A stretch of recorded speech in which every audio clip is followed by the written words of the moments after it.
Class. या हम सभी अपने जीवन में सुख और गुणों की अभिवृद्धि के लिए नीति के विषयों का श्रवण कर रहे हैं। नीतिकार हर दिन एक नई गूढ़ बात बताते हैं जो हमारे जीवन के उन्नयन के लिए सहायक होती है। अगर बातें, शब्द जीवन में उतार लिए जाएं तो भावों के अंदर बड़ा गहरा परिवर्तन होता है। जो शब्द होते हैं वही आपके अंदर के परिवर्तन में आपके लिए सहायक होते हैं। अक्सर ये देखा जाता है कि हम शब्दों को पराया मान लेते हैं, उन शब्दों को जो अपने लिए कहे गए थे, और अक्सर उन शब्दों को अपना मान लेते हैं जो पराये थे, जो अपने लिए नहीं किए कहे गए थे। शब्दों का बड़ा गहरा प्रभाव पड़ता है। अगर आप समझदार बनना चाहते हैं, सबके प्रिय बनना चाहते हैं, हर व्यक्ति का नज़रिया आपके प्रति अच्छा रहे, अगर आप ऐसा चाहते हैं तो कुछ बातें आपको हमेशा जीवन में याद रखना पड़ेंगी। जब भी आप अपने घर से निकलते हो तो आपके दिमाग में बहुत सारी चीज़ें एक साथ आती हैं। मैं कपड़े कैसे पहना हूँ, जिस जगह जा रहा हूँ उस जगह के योग्य हैं कि नहीं, गाड़ी में पेट्रोल डीजल है कि नहीं, फ्यूल है कि नहीं, जेब में पैसे है कि नहीं, फ़ोन चार्ज है कि नहीं, अगर वहाँ तक नहीं लौटा तो खाना कहाँ खाऊंगा, टिफ़िन साथ में है कि नहीं।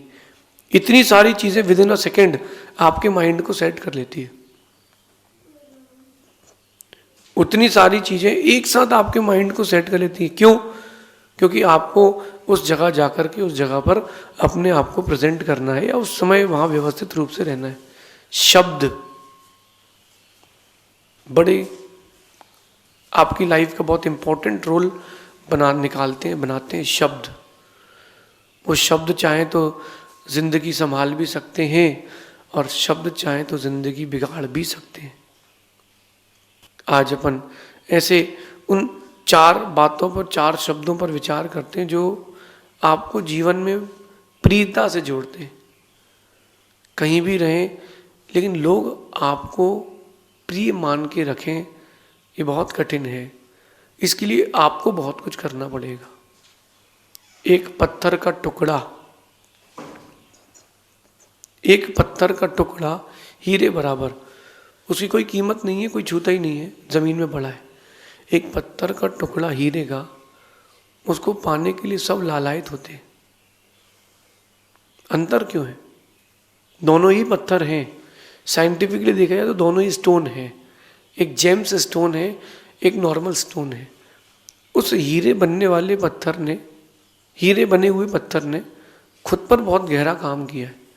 उसने अपनी डेंसिटी बढ़ाई, उसने अपनी चमक बढ़ाई, उसने बहुत कुछ किया, तब कहीं जाकर के उसकी कीमत बढ़ी है।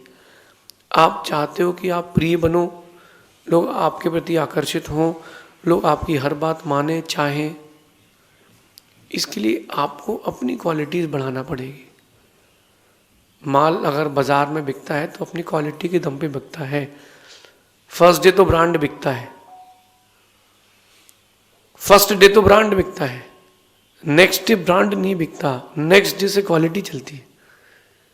अगर आप चाहते हो कि आप लोगों के प्रिय बने तो एक बहुत छोटी बात समझा रहा हूं। 4 वेदों को नहीं जाना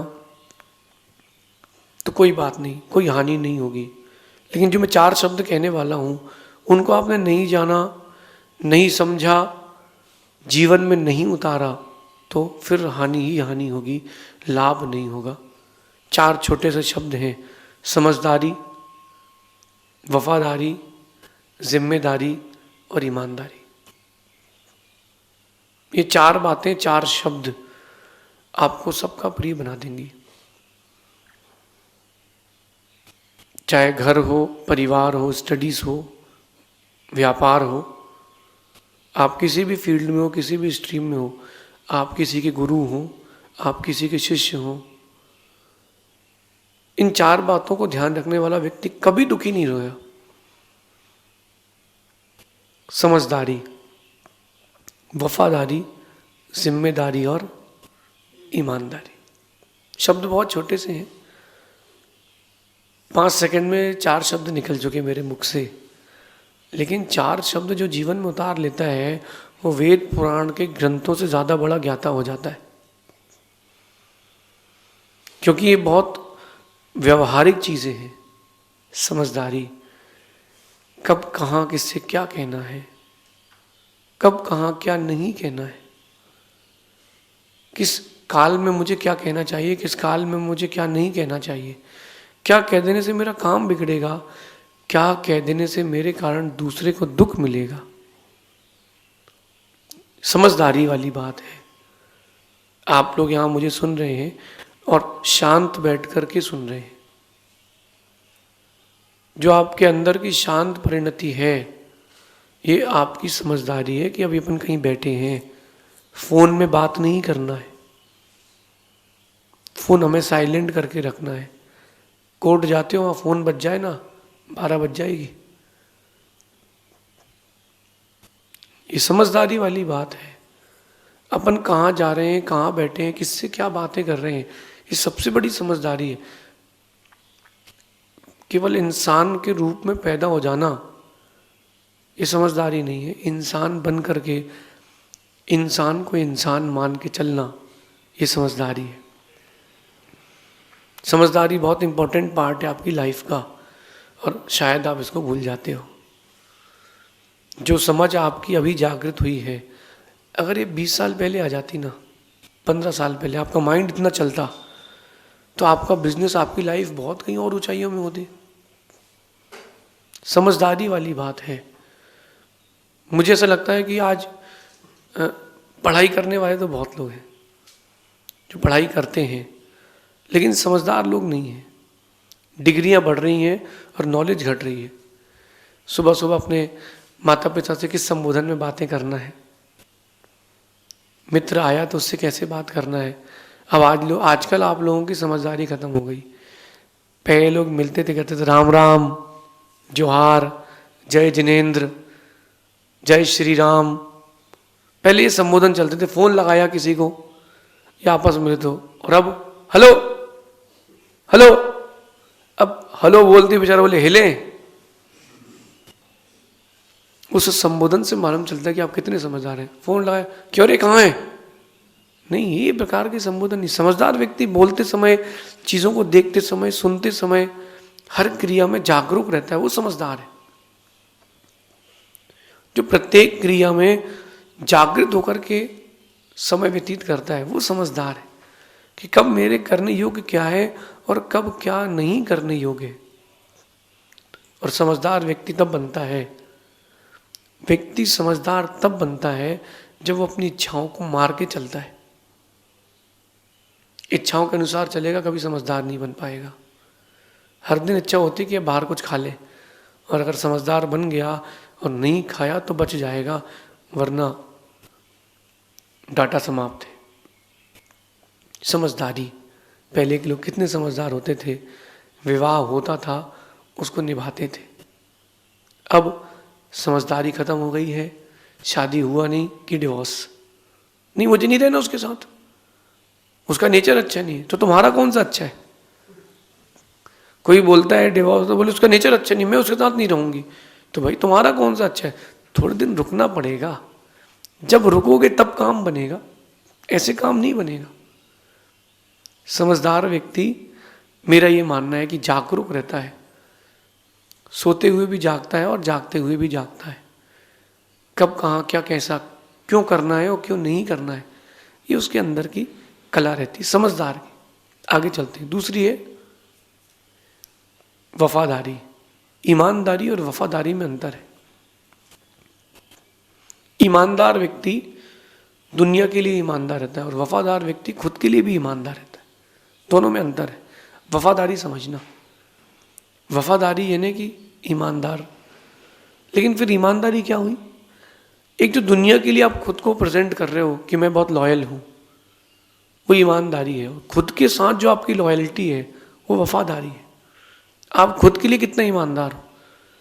जब आपको मनुष्य देह मिली है, आपकी भाषा में कहता हूं कि परमात्मा के आशीर्वाद से शरीर मिला है, और अपनी भाषा में कहूं तो कर्म सिद्धांत के नियोग से, पूर्व कर्म से आपको ये शरीर मिला है। तो इस शरीर को प्राप्त करके, उस मनुष्य पर्याय को प्राप्त करके आपने खुद के साथ कितनी वफादारी करी है, आप खुद के साथ कितना लॉयल रहे हो।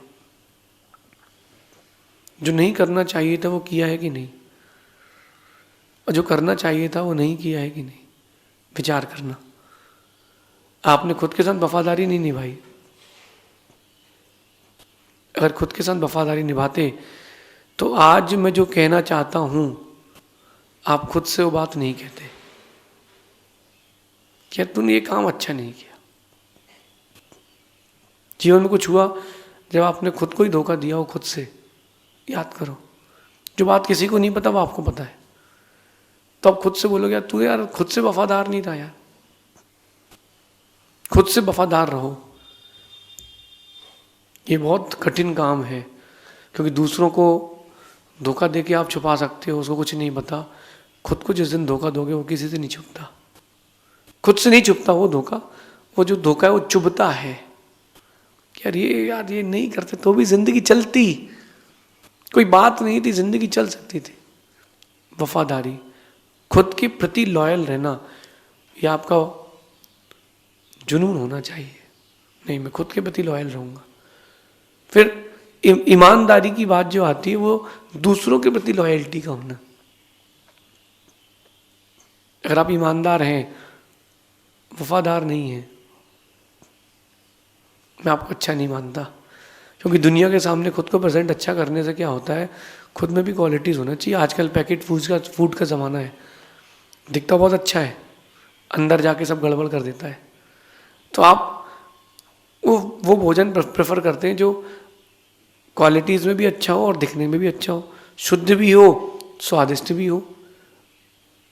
मुझे वो व्यक्ति पसंद है जो खुद के लिए भी सुगंध दे और दूसरे को भी सुगंध। ईमानदारी, बड़ी गजब की बात है कि लोग बेईमानी से पैसा कमाते हैं और उसकी सुरक्षा के लिए ईमानदार लोग लगाते हैं। जितने भी लोग बेईमानी का पैसा कमाते हैं उसकी सुरक्षा के लिए ईमानदार व्यक्ति ढूंढते हैं। यार मुनीम जी ईमानदार मिल जाए यार, और स्वयं बेईमानी का पैसा कमा रहे हैं। समझे क्या? ईमानदारी, आप ईमानदारी बरतेंगे तो आपके साथ भी ईमानदारी बरती जाएगी। आप दूसरों के साथ बेईमानी बरतेंगे, आपके साथ ईमानदारी नहीं बरती जाएगी। तैयार हो जाएं। समझदारी, वफादारी, ईमानदारी के लिए तैयार हो जाएं। आखिरी बात, जवाबदारी। जवाबदारी को इंग्लिश में क्या कहते हैं? रिस्पॉन्सिबिलिटीज। आप कितने रिस्पॉन्सिबल हैं अपने काम को लेकर के, अपने एटीट्यूड को लेकर के, अपने गोल्स को लेकर के। आप कितने रिस्पॉन्सिबिलिटी रखते हैं, रिस्पॉन्सिबल हैं? कुछ लोग होते हैं वो कोई रिस्पॉन्सिबिलिटीज नहीं लेते, जिंदगी चल रही है चलने तो दो यार, यार कुछ तो जिम्मेदारी लेनी। मैं नहीं ले सकता भाई, मेरे बस की नहीं जिम्मेदारी लेना, मैं नहीं ले सकता जिम्मेदारी। अगर आप जवाबदारी नहीं लेते हैं, जिम्मेदारी नहीं लेते हैं, आप प्रिय नहीं बन पाएंगे। ठंडी का मौसम है, सुबह का वक्त है, लेकिन आपको पता है कि अब जो क्रिया होने वाली उसके लिए हमारी एक जवाबदारी है। आप उठ कर के आए हैं। जवाबदारी, मेरी जवाबदारी है कि मैंने नीति कक्षा पढ़ाने का एक ट्रेंड चालू किया, तो मैं उसको आगे बढ़ाऊं। बीच में छोड़ दूंगा तो मैं प्रिय नहीं बनूंगा। लेकिन उन्हें तो आधा काम लेकर के बीच में छोड़ देते हैं। क्या बोल रहे हैं? आधा काम लेकर के बीच में छोड़ देते हैं। यार वो ऐसे ही व्यक्ति है यार। नहीं, जवाबदार बने। आप अगर किसी साधु के पास आए, कलेक्टर में आए हैं, आपको जिम्मेदारी से बैठना चाहिए। आप अंदर आए, पहले फोन स्विच ऑफ करें। आप कहाँ बैठे हैं, किससे बात कर रहे हैं, कैसा काम कर रहे हैं, उस स्थिति के अनुरूप रहें। नहीं रह सकते तो वहां रहने का आपको अधिकार नहीं है, क्योंकि तुम जवाबदार नहीं हो। मंदिर आए हो, आप परमात्मा के पास आए हो, वैसे परिणाम लेकर के नहीं है हो जैसे परिणाम लेकर के आना चाहिए, तो आप जवाबदार नहीं हो। मंदिर आए, दूसरे से कह देना भैया चावल देना थोड़े से, देना भी थोड़े चावल। अरे तुम भगवान के द्वारे आए हो तो तुम अपनी जिम्मेदारी से, अपनी जवाबदारी से भगवान को समर्पित करने के लिए स्वयं चीजें चुन के लाओ ना। भगवान भी दूसरों को, भगवान भी जब तुमको देता है तो दूसरों से मांग के नहीं देता। भगवान भी देता है तो दूसरों से मांग करके नहीं देता है आप लोगों को चीजें। कैसे देते हैं? वह आपकी, जितने आप जवाबदार होते हो चीजें आपको उतनी मिलेंगी। जवाबदार बने, लोगों के प्रिय भी बनेंगे और आपको खुद के अंदर एक सेटिस्फेक्शन मिलेगा कि I am a good person. Responsible जो होता है, अब वो जो रिस्पॉन्सिबिलिटीज है किसके साथ कितनी है आपकी, जिस माँ ने आपको जन्म दिया है उसके प्रति आपकी क्या रिस्पॉन्सिबिलिटीज है। अगर आपने शादी कर ली है, पत्नी और बच्चों के प्रति आपकी, पत्नी और बच्चों के प्रति आपकी क्या रिस्पॉन्सिबिलिटीज है बताओ। आप व्यापार कर रहे हो, बिजनेस कर रहे हो, उस बिजनेस के टाइम पर आपकी क्या रिस्पॉन्सिबिलिटीज है। फोन चलाना, दुकान की गद्दी पर बैठ के आप फोन चला रहे हो, अच्छी बात है क्या? एग्जाम टाइम में आप वीडियो गेम खेल रहे हो, अच्छी बात है क्या? रिस्पॉन्सिबल कितने हो? ये आपको नीति क्लास सुनना है और कैमरेमैन को रिकॉर्ड करना है, उसकी रिस्पॉन्सिबिलिटी रहती है, वो यहाँ टाइम पर आता है। मेरी रिस्पॉन्सिबिलिटी है कि मुझे इतना देर बोलना है, तो मैं अपनी रिस्पॉन्सिबिलिटी निभाता हूँ। जो रिस्पॉन्सिबल होते हैं वो प्रिय होते हैं, लोगों का उनके प्रति आकर्षण रहता है कि अरे बहुत जिम्मेदार आदमी, मैनेज्ड है। लाइफ में रिस्पॉन्सिबल बनना सीखें, जवाबदारी लेना सीखें। और जिसने जवाबदारी लेना नहीं सीखी है वो ऊंचा नहीं जा पाएगा। जन्म ले लेना ये सामान्य बात है, सबसे एक बात कह रहा हूँ, लेकिन जन्म लेकर के अपने आप को संभाल पाना बहुत विशेष बात है। व्यक्ति अपने दिमाग से काम करता है कि मुझे जचती है इसलिए मैं करता हूँ। तुमको जचती है इसलिए तुम करते हो, सही नहीं है। अगर तुम जवाबदारी से उस चीज़ के आगे पीछे का सोच कर ही करते हो तो बात ढंग की है। मेरी इस नीति को समझना, जीवन सार्थक करने के लिए ज्ञान को आचरण में उतारना जरूरी है। कई लोग होते हैं वो बहुत ज्ञान बांटते हैं कि ऐसा करना चाहिए, वैसा करना चाहिए और ऐसा होना चाहिए, और स्वयं में कुछ है नहीं। स्वयं का डिब्बे में छेद है और दूसरे को बता रहे हैं कि इसमें घी भरना चाहिए। तो ज्ञान को जीवन में, आचरण में अगर नहीं उतार रहे हो तो कभी जीवन सार्थक नहीं होगा। केवल पढ़ने से कुछ नहीं होगा, आचरण में उसको उतारना भी चाहिए। ये 4 बातें आपके जीवन के लिए आपको बहुत उन्नति देंगी। समझदारी, वफादारी, जवाबदारी और ईमानदारी, ये आपके जीवन को बहुत ऊंचाइयाँ देंगी। ऊंचाइयाँ चाहिए हो, सबके प्रिय बनना हो, इन 4 शब्दों को ध्यान रखना। इनसे सिर्फ प्रॉफिट ही प्रॉफिट होगा, नो लॉस। 100% प्रॉफिट इन्वेस्टमेंट की चीज़ है। अपने विचारों में इन 4 शब्दों को हमेशा जगह देना। शेष आगे देखेंगे। भगवान महावीर स्वामी की नीति क्लास।